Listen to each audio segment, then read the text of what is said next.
Hey, thanks for joining me. We're going to look at PITT once again. It's been like 2 months. And some people might have, I've had a couple people ask me, like, when are you getting back to the PITT series? And the reason I delayed is because I was looking around for issue 13, this one, and I couldn't find it. And I had to start thinking, did I ever actually have that book? I just, I swore that I thought that I had all of them. So I eventually just kind of caved and found a copy online and ordered it and paid, something like $10 for it to get it, which is, it kind of sucks, but whatever, I got a channel to do and I want to keep going through the whole PITT series. And now that I've flipped through it and seen it, I'm almost 100% certain that I've never actually owned this issue, which is why I don't have it. I was looking at the art in this. I'm like, I don't remember any of this. I don't remember much of the story of any of the issues of PITT past the first 4 or 5, but I do remember the art, and there's stuff in this thing I'm just like, I've never seen this before. So, at least I kind of completed my collection. So, PITT, issue 13, cover. I guess that's pretty awesome. I mean, the thing with Dale Keown and drawing this character is it's like the perfect version of an artist creating a character that fits his sensibilities, and he makes it work in a way that no one else can. And, you got PITT here looking like an absolute monster coming up against this character that we've been introduced to in past issues. It's supposed to be his brother or half-brother or however the hell you want to look at that. And they're gonna, hey, they're gonna fight. It's pretty awesome. The lighting is incredible, and the coloring, using this uplighting on the villain character here, the uplighting on the anatomy on his neck and stuff like that. That looks really good. And then the pose, just with the flexing arms and muscles on PITT up there, it's basic, but it's also extremely awesome. It works. I dig it. But yeah, like I said, once I got this, I actually got this in the mail today. I got home from work and there it was. I'm like, all right, I've been wondering, like, dude, did I ever actually own this thing? And like I said, once I started flipping through it, I'm like, no, I don't think I ever did. March of 97 is when this come out. It says Pencils Inc. Story is Dale Keown. Colors are Dale Keown and Brad Haffey. I do have to say, I don't think the colors in this thing are great. They're not horrible, but it's not the best looking color job in these books. It just wasn't working for me, and you'll see some examples of the color choices, and I think there's also some examples of guys using computer coloring techniques in the 90s, the mid to late 90s when this book was coming out, and not really using it to its best effect. But it's talking about here in issue 8, which I've reviewed them all, where they're in the Arctic and PITT ends up in a fight. He meets his brother, this character named Roth, W-R-O-T-H, which is this guy on the cover. They met each other and had a big fight, and it ended with while PITT and Roth were fighting, these very boring human characters with superpowers or whatever the hell they are that have been in the book. There's one guy who can fly around and shoot lasers from his hands. He shot Roth, sent him flying out into the ice where he gets frozen and trapped, and then that battle ended. So PITT and everyone else took off, and Roth, he finally, after some time, he breaks himself free and he's out wandering around. So it was kind of a story point that was left kind of open. Like, whatever happened to this character, this monster named Roth, PITT's brother? What's going to happen with him? Well, it gave Roth a chance to rejuvenate, plan his next move, and then so he gets up here on this cliff and he just starts screaming this, it says, with help from some of the most powerful set of lungs on Earth, he makes contact. So he's screaming, trying to get PITT's attention, I guess. I guess I'm kind of unsure. Let me see. Because this was issue 8, and they've moved on from that. The last issue that we were looking at is where Pitt was attacked by some robot monster creatures that we find out were actually controlled by like 11-year-old kids.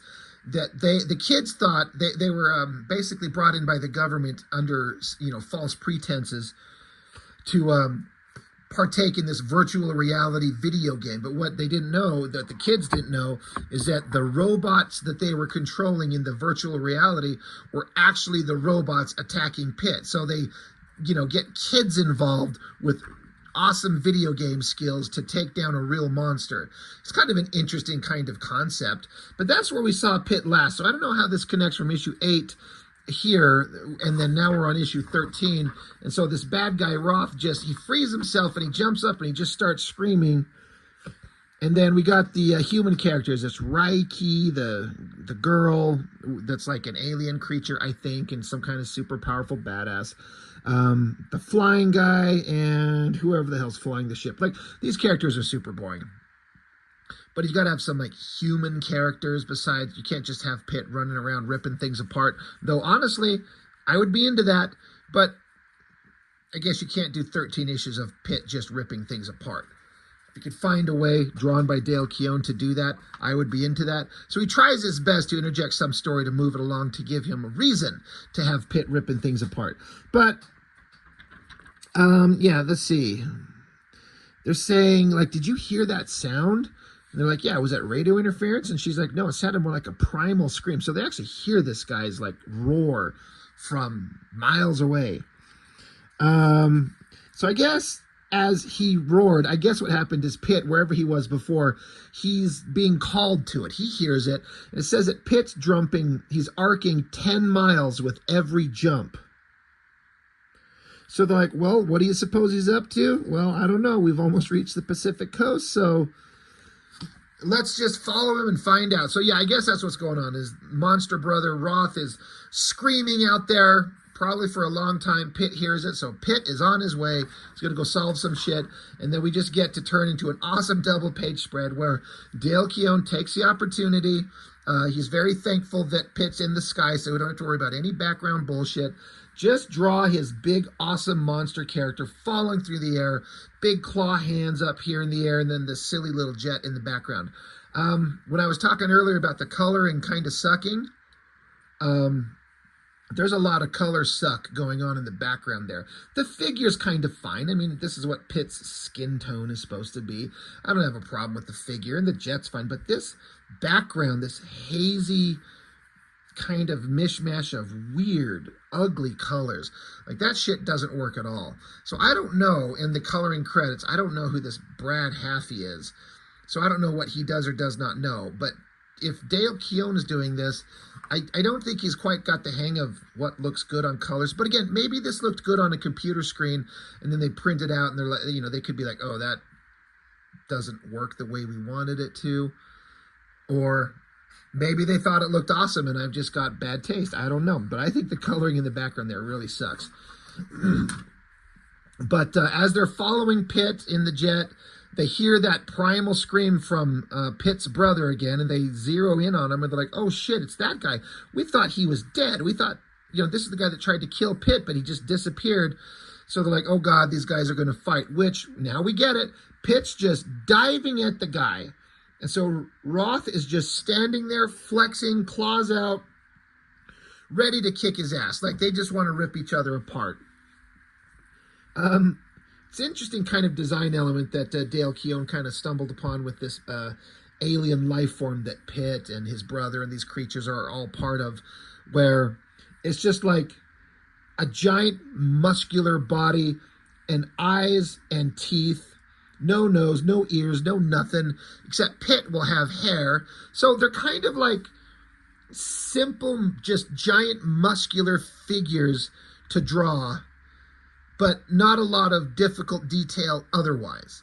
And that, honestly, simplicity of design helps you get through pages quicker, that's for sure. And when you draw these characters the way that Dale Keown does, I'm kind of fine with it. It's awesome. But they see that Pitt's diving towards this Roth character, and they're like, well, they want to save Pitt. They want to stop him from fighting because they think the battle that these two would have would jeopardize the lives of the people that are nearby this where they're at on where they're the place that they're at, wherever they're at here. There's human settlements around. If these two go at it, people are going to die. So they're like, well, activate the tractor beam, grab onto Pitt. We don't want these two fighting here. So on the next page, I actually kind of had a little chuckle. It's kind of funny. This top scene where Pitt is just flying through the air, claws out, ready to just stab his brother to death. And his brother's like, come to me, brother. This universe is not big enough for both of us. And then the tractor beam from the ship grabs him and flies off with Pitt. I do got to say again, the coloring on the figures is fine, but the background colors are ugly as fuck. I get that they're probably trying to go for some kind of atmospheric, unique look. I don't think it works. But, ship takes off with Pitt. Roth is pissed, so he just jumps after him. Says the humans are trying to delay the inevitable, but I will not be denied. Once again, awesome shot of the two of them getting ready to tangle. Big muscular bodies and claws and, double lighting, cross hatching and upper lighting and under lighting. It's all ridiculous, and it's incredibly awesome. And I've been saying this about these Pitt comics for forever, ever since I started. They're so simplistic, but, thank the Lord above for Dale Keown and bringing, Pitt comics to us. So this is what we're here for. Roth, it took me a second when I first saw this. I'm like, what is he stabbing into? But, as Pitt is kind of bent over, got his back exposed, and Roth is coming along with his big clawed hands in this next spread. He's digging his claws into Pitt's back. So that's pretty gross. Look at the coloring on that sound effect. That is just awful. That's just so ridiculous. It looks like something in like a kid's book in junior high or grade school or some shit. It just looks so stupid. So weird color choices again, but yeah, Roth stabs him in the back, and then I love this shot, man. Dale Keown draws this beady little eyes and this big mouth full of teeth and the giant muscular anatomy. He grabs him by the throat, but then Roth gives him like a palm strike right to his face. And, like an open palm, like the heel of your palm, right to the nose on the face would fuck you up. And so, oh, wait, yeah, these guys don't have noses. So, whatever. I guess it hurts still a little bit. And then Roth bites into Pitt's arm. That would hurt. So, again, another great spread. I have to imagine that drawing this type of stuff, this is what Dale Keown excels at. And, I mean, he just must have been having a great time. Kind of like Eric Larson on Dragon, I'm assuming. Although I don't think any of these image creators has as good a time drawing their book as Eric Larson does.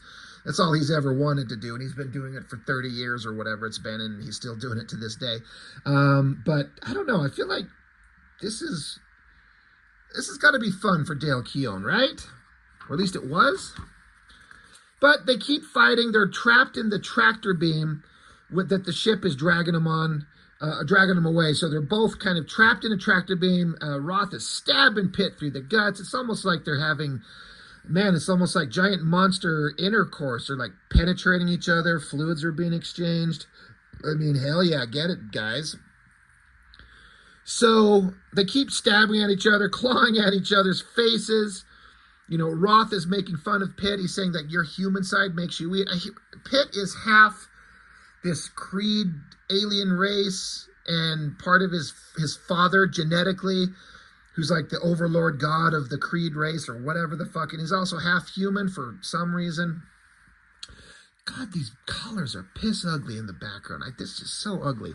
But on the ship, the guy who can fly and shoot laser cannons from his wrist, he's like, I can stop them. And they're like, sure, whatever. If you say so, go be my guest.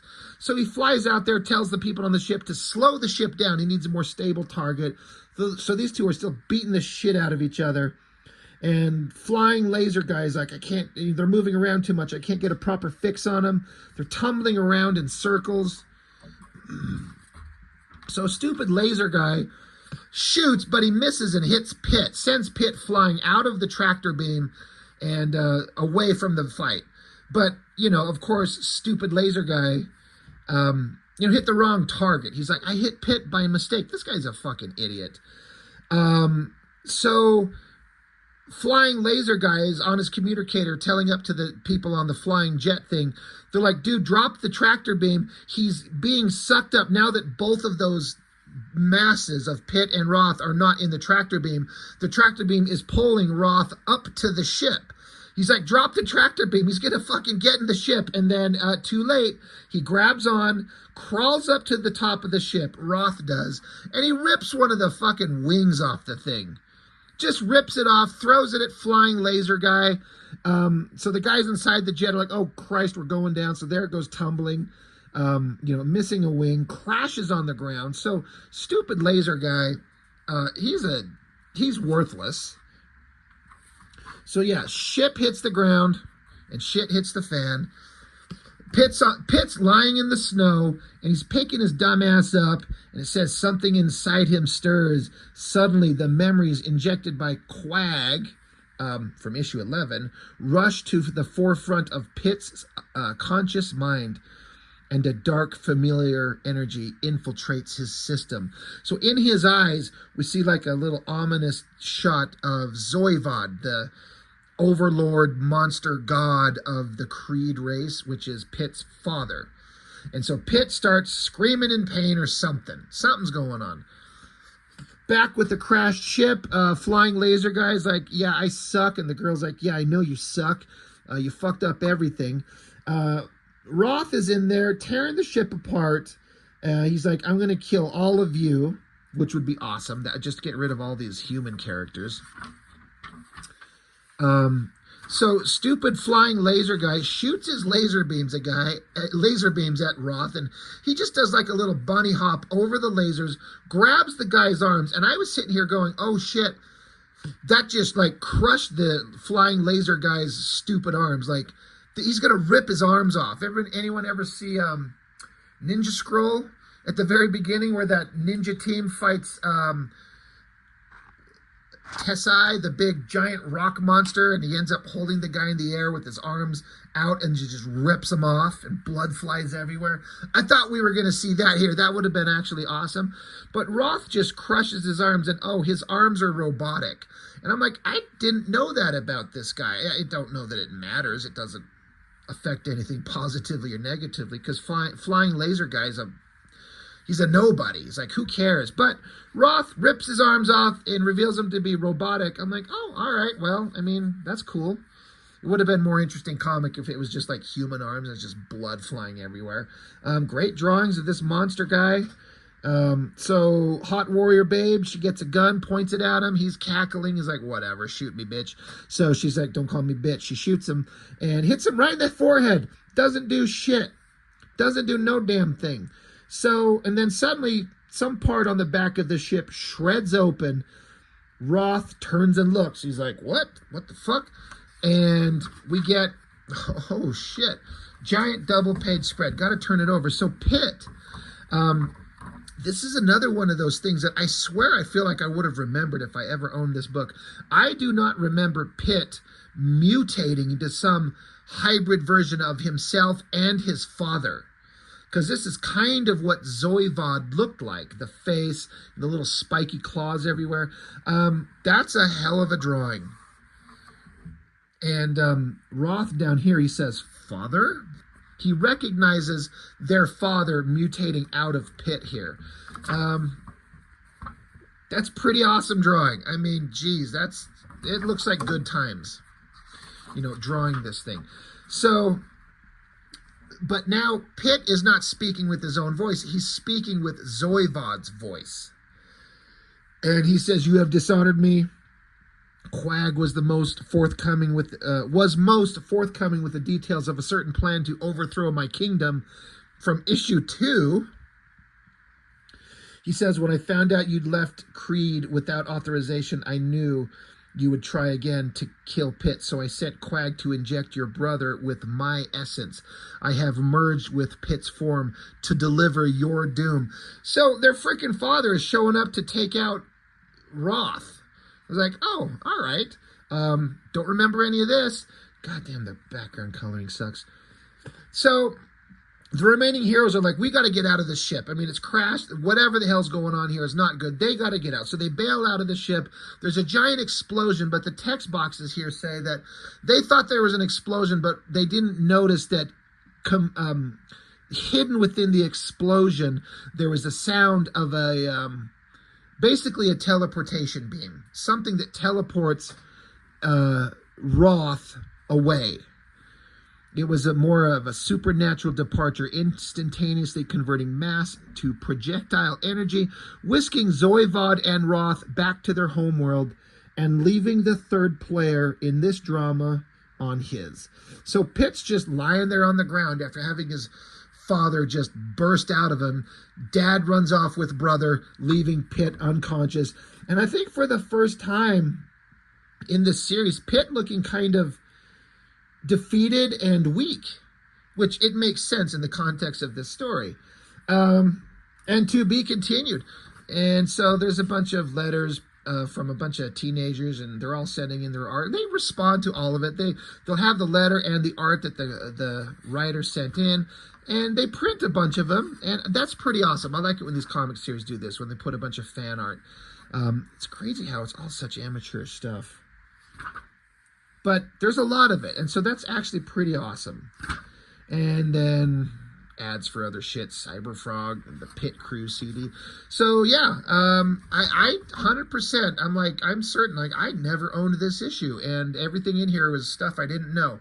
But that being said, if you were to ask me, well, what happened in issue 14? Because I absolutely know I have that, because I did issue 12, and then I had 14, and I kept looking for issue 13. I could not find it.